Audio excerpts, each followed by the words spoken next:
Le pastis est un alcool transparent, mais si l'on verse de l'eau dedans, nous allons le troubler. Cet état n'est pas irréversible.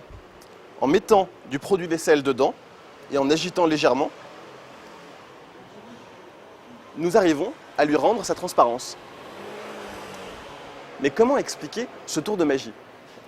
Le pastis est composé d'eau, d'alcool et d'un peu d'anétole, une huile essentielle extraite de l'anis étoilé. C'est cet anétole qui donne cet aspect trouble au pastis.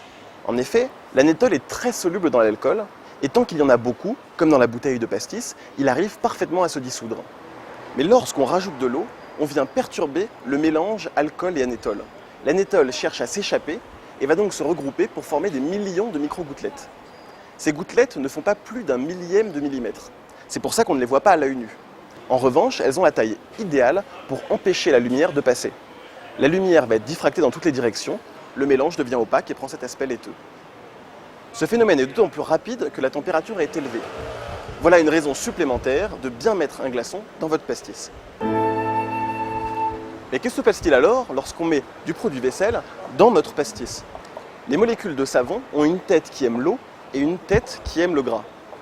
Elles vont donc jouer le rôle de pont entre l'eau et l'anétole. Cela va permettre de fractionner les micro-gouttelettes. Or, si celles-ci deviennent suffisamment petites, elles permettent à la lumière de retraverser le verre sans être détournée. Le mélange redevient transparent. En revanche, il est désormais totalement imbuvable.